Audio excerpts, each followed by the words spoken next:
তো বিশেষ করে মানকচুর যে উপকারিতা, এটা কিন্তু একদম অপরিসীম উপকারিতা। এই উপকারিতা আমাদের প্রত্যেকের জানা দরকার। আর সব থেকে আরেকটা বড় গুণ জানেন কি, যে পুষ্টির অভাব পূরণ করে।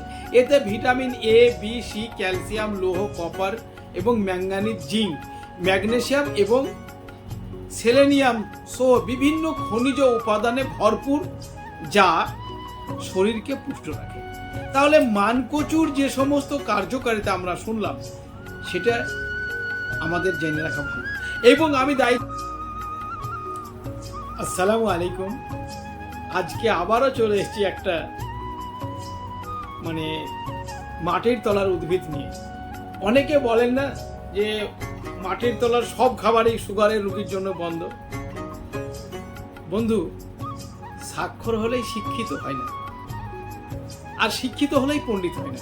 চর্চা থাকতে হবে, ওই বিষয়টি না জানতে হবে, নিজেকে প্র্যাকটিক্যাল জীবনে অনুভূতি নিতে হবে, তবে আপনি বুঝতে পারবেন। তাই বন্ধু, আমরা আপনাদেরকে আজকে কিন্তু একটা কচু, এর আগে আপনাদেরকে ওল বলেছি, কচু বলেছি, গাজর বলেছি, বিট বলেছি।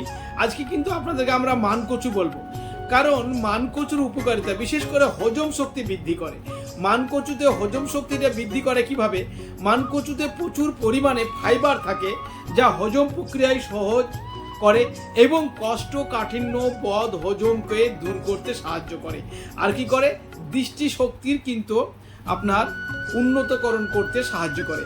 এতে ভিটামিন ও বিটা ক্যারোটিন দৃষ্টিশক্তি বাড়াতে এবং চোখের রোগের প্রতিরোধের ক্ষমতা এই মানকচুর মধ্যে আছে। তাই যেটাকে পেরেকচু বা মানকচু বলে, মানব দেহের জন্য অপরিহার্য, অবশ্যই আমাদের প্রয়োজন। আর কি করে? রোগ প্রতিরোধক ক্ষমতা বৃদ্ধি করে। মানকচুতে ভিটামিন সি এবং অ্যান্টিঅক্সিডেন্ট রয়েছে, যা শরীরের রোগ প্রতিরোধ ক্ষমতা বাড়ায় এবং ফ্রি র্যাডিক্যালেসের ক্ষতিকর প্রভাব থেকে আমাদেরকে রক্ষা করে। তাহলে মানকচু কতটা উপকারী আমরা না জানলে বুঝতেই পারতাম না। আর কি করে? আয়রনের ঘাটতি পূরণ করে। কেমন ভাবে?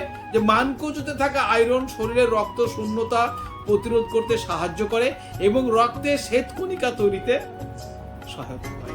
তাহলে মানকচু, যেটাকে পেরেকচু বলা হয়, যেটা আমরা ইলিশ মাছের সঙ্গে খাই, সেই পেরেকচু কিন্তু আর কি হয়? হৃদযন্ত্রের স্বাস্থ্যতা রক্ষা করে।